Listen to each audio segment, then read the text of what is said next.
In last week's episode I already talked about and compared a few attenuators. If you haven't seen that, I will add it here and I will put a link in the description. Today I will follow up on that before doing a new comparison. So if you haven't seen the last one, go check it out. If you just want to watch this one, spoilers ahead.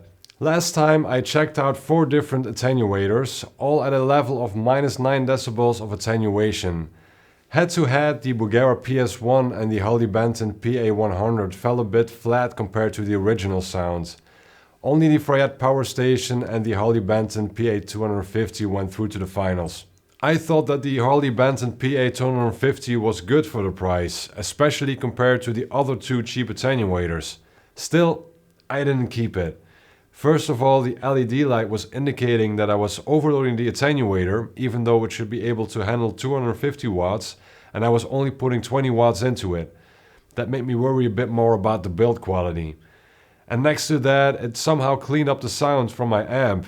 And yeah, it just took the grit out of it, and I didn't really like that. In that video I already made it clear that I wouldn't be keeping the Fryette Power Station. For my needs it was just too expensive, had too many options I wouldn't use, and it added unwanted highs to my sound. But that meant I was back to my cheap old attenuators. Until I was able to get this, the Tone King Ironman 2. Last summer I had a Tone King Gremlin combo amp on loan, which had this attenuator built into it, and it sounded great. So I wanted to try this attenuator with my other amps, but it had been out of stock everywhere for the past 6 months. Today I want to put it through its paces and throw my Bugera PS1 in there for comparison. In the opening video you've heard some examples which were all normalized to be as loud as the original signal, to hear how the tone changes at different levels of attenuation. But let's listen how big the volume differences are if I don't normalize the signal.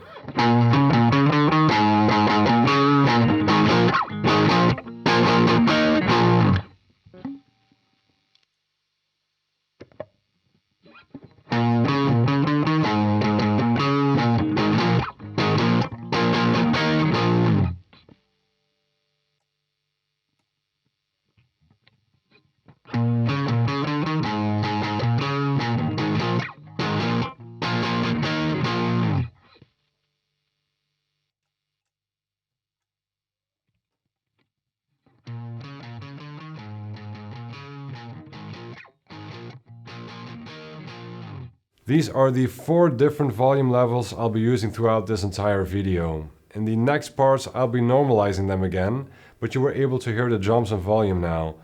The lowest level was actually so quiet that the room mic barely picked it up. The setup is the same as in my last video. Last time I only checked 1 attenuation level though, so why am I doing it differently this time? Because last time the differences were already noticeable at -9 decibels, and this time I have to push a lot further to get some differences. Let's compare again.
With the Ironman there is almost no noticeable difference until you reach -25 decibels. At that point the top amp becomes a bit sharper, but if you put the present switch from 0 to -6 decibels, it almost sounds the same again. The Bugera PS1 on the other hand sticks out like a sore thumb. You can hear it suck the life out of the sounds like a little energy vampire. And if you think that the attenuation knob without fixed steps is useful, well, think again. If you put this thing at 100 it already cuts 9 decibels, but if you put it to 30 it only cuts 14 decibels. So the range isn't as useful as you would think. Opposed to that, the Tonking Ironman cuts from 0 to minus 38 dBs, which is way more useful. In regards of feel, the Ironman is also great. It feels extremely natural, like it isn't even there. The Fayette came close to this feel, but it changed the character a bit more. The Ironman just feels and sounds like my amp to me.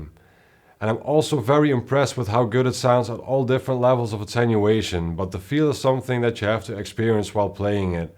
But out of all the attenuators I've tried so far, I definitely like this one the best. Like always, I like to ask the question, how does it sound in the mix? Because do you actually hear all this in the mix? Let's take a dynamic slow blues solo and find out.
To me, the answer is pretty clear. The Ironman can sound almost exactly the same as the original sound. If there is any difference, it's just because the speaker is not being pushed as hard. I think it's really impressive. And in the mix you can hear how the Bugera fails to deliver in comparison. It sounds like the Ironman is perfect. Is it though? No. The foot switchable solo boost was a great idea, but the jump in volume is way too big. I play in a loud band with 2 guitar players and the boost, which has an average of 3 decibels, is way too loud.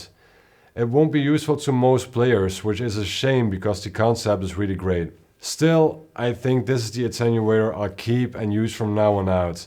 I can highly recommend it if you want to keep the sound and feel of your amp, but you have to shave off some decibels.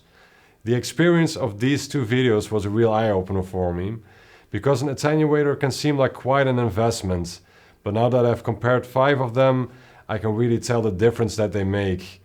And in the end, it doesn't make sense to have a great amp and lose half of the experience due to a cheap attenuator. Which attenuator did you like best from these 2 videos? Or which attenuator do you use or prefer? Let me know in the comments below, please like and subscribe, and I'll see you next time.